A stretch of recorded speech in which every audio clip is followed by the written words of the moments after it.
Welcome to Reflections on Art, Episode 2. My name is Melissa Corbett. I am an Australian artist living in Spain and the editor of this podcast. Today I am joined with Chiara Gomeselli and Tatyana Ostapenko to discuss how to create an audience for your art.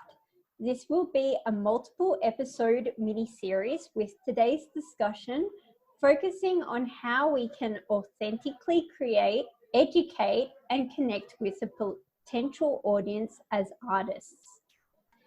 Tatyana, can you introduce your educational and artistic work to us just very briefly?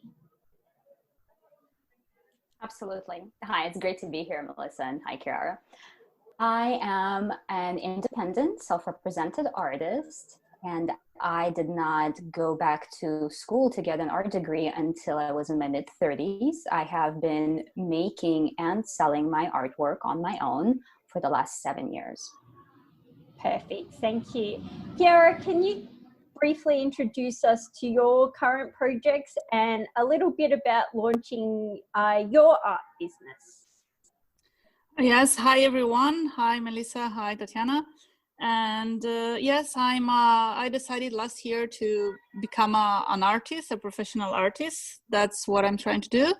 And I've been touring Italy to paint the heritage and talk about the implication of tourism on the lands. Mm-hmm. But the project I'm launching now is a coaching support for artists to develop their skills in the social medias and their how to become professionals, how to become independent artists that can sell online without representation. Perfect. I can't wait to talk to you about marketing in our next episode, Chiara. But firstly, Tatyana, in your experience, is an artist's audience limited to what is generally considered to be the art world?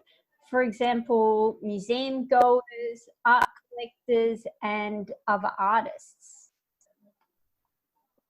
I absolutely love this question because the answer is an absolute and resounding no. Anyone is an artist's audience.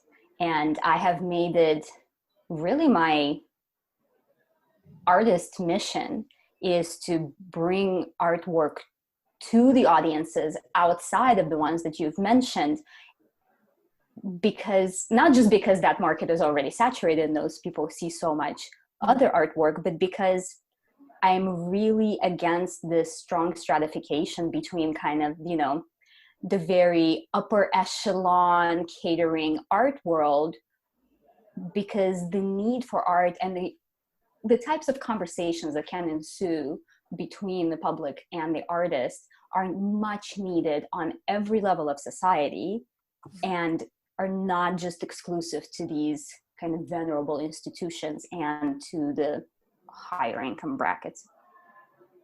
Absolutely. I could not agree with you more. I mean, I think art has a kind of a spiritual purpose and it feeds people's souls. So I think it's great that, you as an artist look beyond that conventional art world audience. Chiara, can you tell us a bit about how artists can potentially use social media to create their own audience? Yes, of course. Actually, I think nowadays it's the perfect period for artists to really reach directly their audience, because social media and internet are giving great opportunities to reach directly the people that you can sell to. I think we saw during this pandemic also, I think we saw how much art helped people survive, let's say, the lockdowns, because the art is what we were consuming when we were locked at home. If it was in form of movies or books or even like images through Instagram and social medias. So it's really, really an easy way, in a way, to reach the audience nowadays. And of course, there is a need of understanding which is our audience as an artist, and to understand how to create a message that can reach those people. And now in particular, all the marketing is about being authentic, and being like giving messages to people and being authentic and showing ourselves. And as artists, that's exactly what we do all the time, because our soul is in every work we do. So actually that should be very easy for artists to connect directly with the audience that can understand their work, because the work we do is very, as you mentioned, spiritual, and we connect through our souls, because when you see a work of art, it communicates to you emotionally on a deeper level. And it's not about, in a way, it's not about technique on the work of art. And if a work many people are afraid of buying art because they think that maybe it's not good art. And unless we think about making investments for ourselves in art, which is a totally different topic, but if a work of art emotionates us, then it means it's the right piece of art for us. So there is no right or wrong there, right? Yes, I couldn't agree with you more, that it is about having that emotional connection with an artwork, and that should be a good reason to buy an artwork, and that will bring you an audience if people can emotionally connect with your art. Tatyana, how have you experienced building an audience for yourself using social media? I know you're very consistent in your marketing online. Can you tell us a bit about that? Absolutely. And I completely agree with everything that Chiara is saying. I think that social media, even though a lot of people in the, more high tower kind of art world are talking a lot about how, the dilution of the experience, looking at art or paintings, for example, because I'm a painter, I will talk more as a 2D visual artist. It's not the same as seeing work in real life. And I completely agree. It is not the same. It will never be the same. However, you're able as an artist to communicate directly without an intermediary, without gatekeepers and barriers that normally exist within the art world, and reach people who might not even know that your art is what they really need and want, and it will be the highlight of their daily scroll through that social media. Again, I think it's very interesting that we're talking about how art fulfills emotional and spiritual needs, and I think there needs to be more conversation around that.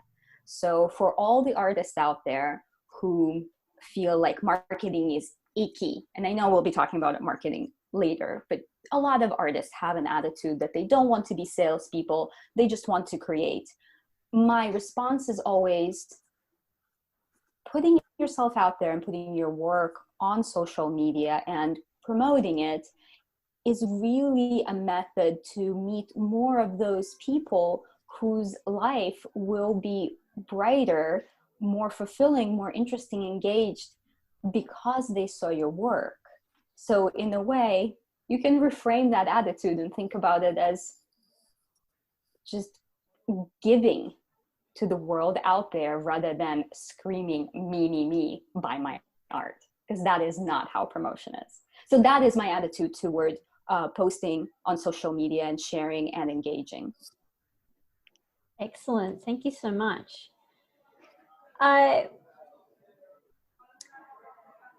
Tatyana, what can artists do to educate a potential audience about art, especially if they have no traditional background in art? Oh, I think it's fantastic, even if the artists themselves don't have a traditional background in art. I think, again, this goes back to this, the institutions that are so elevated and feel so unreachable. And most people, the amount of conversations that I've had with people who are definitely can afford to buy original artwork. Maybe not the blue chip gallery type of artwork, but just artwork from working artists who feel so intimidated by the idea of walking into a gallery space, because it feels like in order to walk in there, one has to have 5 PhDs in art history and know everything. There is a level of intimidation that I think that is created purposefully. You know, it's just like a fancy boutique with a really beautiful salesperson. You better not walk into that Chanel store with your dirty, muddy boots on, right? So I think what artists, and especially artists who are posting their work online and talking to people directly, it's more like a conversation between people rather than this elevated on an unreasonable pedestal artist, the culture producer, the unreachable somebody, and I don't know, the common people. The conversation is lateral. It's so much, and I think that is a huge benefit to artists, actually reaching people, engaging them, and ultimately selling their artwork.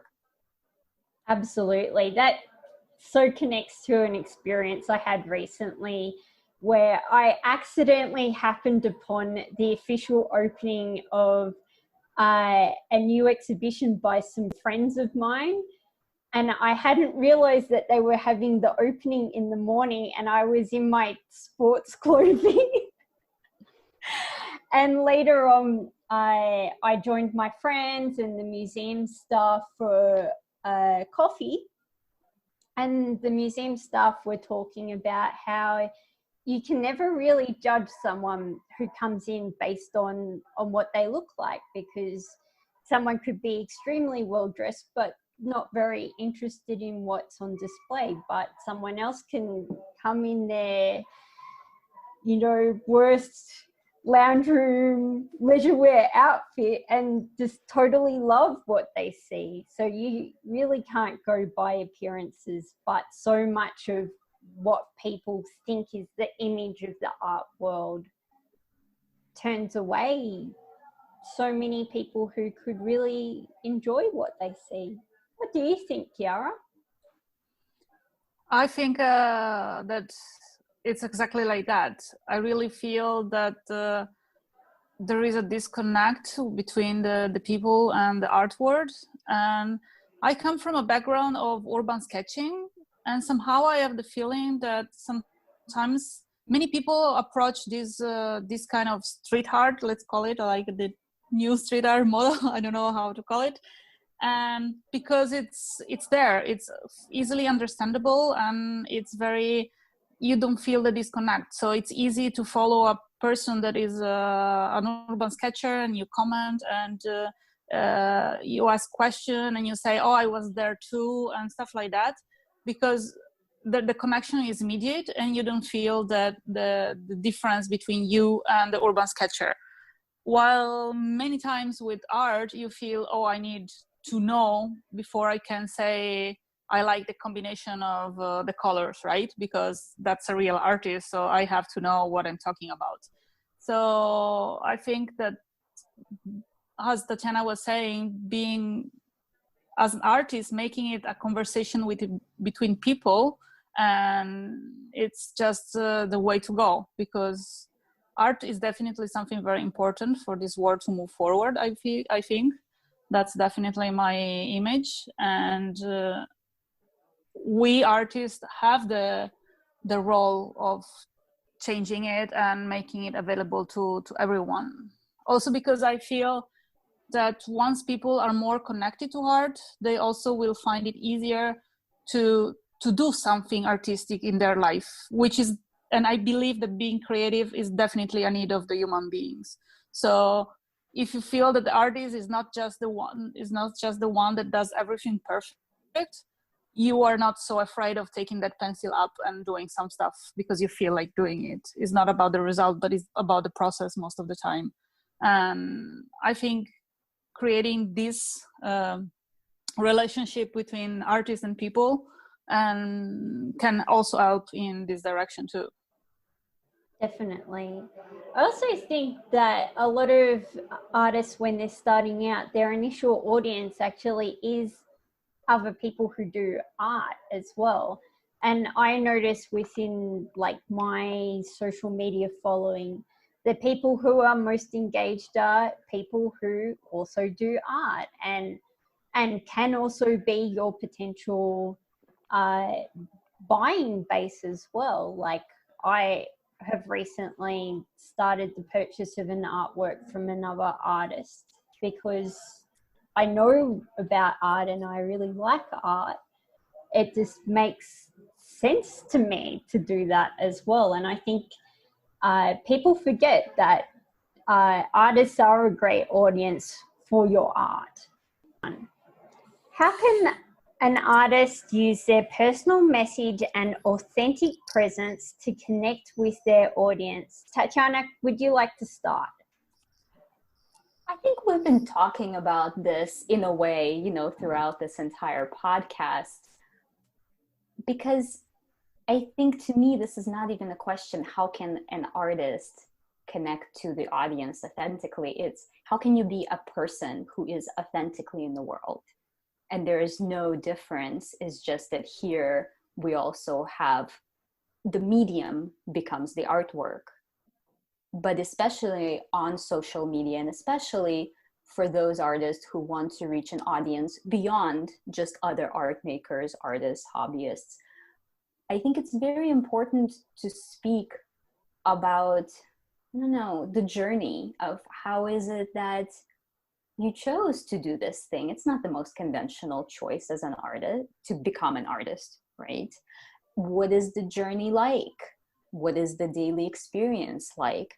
And I think a lot of times, just that for any professional who is very involved in their career, in their field, I think we can lose sight of what it's like to know absolutely nothing. So I'm very much interested in that audience, in the audience of people who are attracted to my work conceptually and emotionally, yet have very little knowledge and understanding about painting or artwork. So as I'm speaking here to our audience for the podcast, I realize that I'm speaking to myself, and I need to get busy and create more posts for social media, and maybe write a blog as well, or a blog series more about my experience. How is it that I became an artist? Why? What is it like day to day? The struggles, the challenges, the joys, and what keeps me going. And I recommend that we all consider that and do that. That's homework. Yeah, I couldn't agree more. I mean, I just finished drawing a comic today about a recent experience. And I think, you know, those more personal comics, they are the ones that get the most positive reception out of all of my work. I definitely, as you said earlier, Chiara, that process of revealing a bit more about yourself is what opens you up to a potential audience. How else do you think you can communicate authentically, Chiara? It's a big question, and I think Tatyana said it right, that we need to express as human beings in the world. I have the feeling that we forgot many times who we are, what we are, and we always try to be something different depending on the occasion where we are. So I really think it's also a very personal path that is also really helpful for bringing more joy in our life. I know that definitely it was like that for me. And I see that like your voice can come out once you start knowing yourself better and get rid of all the stuff that you do or think or the way you act because you think the other people want to see you do that and act like that. So actually it's very interesting because I feel that it's a process of letting go of things and going back to the core instead of adding up. Actually, we know we know who we are. If we talk with the heart, we know exactly who we are, and it's just about trying and letting go and getting the head out of the way. And yeah, it's just I love I practice with doing short videos and improvising. So trying to make daily videos very short, like 1 minute, and just improvise, because the improvisation and the short time allows you to really let go of the mind and just do whatever comes to your mind and say whatever comes to your mind.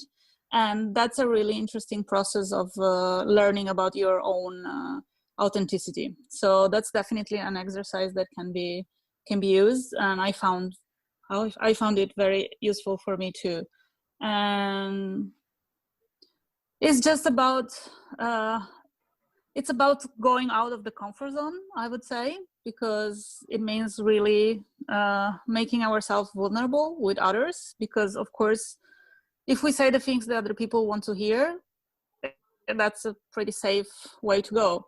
But if we really say what we think we think, then it's probably more controversial of an action, which can be also interesting from a marketing point of view, because as we said, there is no good or bad marketing. It's all like not good or bad advertising. Like, yeah, publicity, all is publicity, right?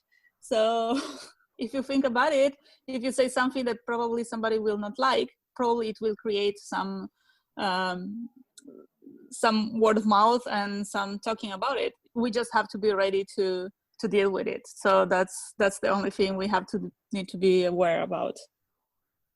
Perfect. Thank you. It's been great hearing both of your insights today. Thank you so much for sharing, and I'm really excited to have you both here next month to continue this discussion about creating an audience as we move more into the nitty-gritty tactics of it. Any final last words? I just want to second Chiara on vulnerability is definitely something to contemplate, consider, and embrace. It is difficult to become vulnerable and to be public, and I don't think it needs to happen just in one swell swoop and do it all and overshare. But interestingly enough, presenting my work online and speaking to complete strangers about it in a vulnerable manner has taught me so much more about myself as a maker, as an artist, about my conceptual underpinnings than actually going through art school has. So you should try it. Perfect. Thank you so much. All right. I look forward to talking to you both about creating an audience in our next episode next month. Thank you so much, everyone who is listening, and I hope you are all having a great day.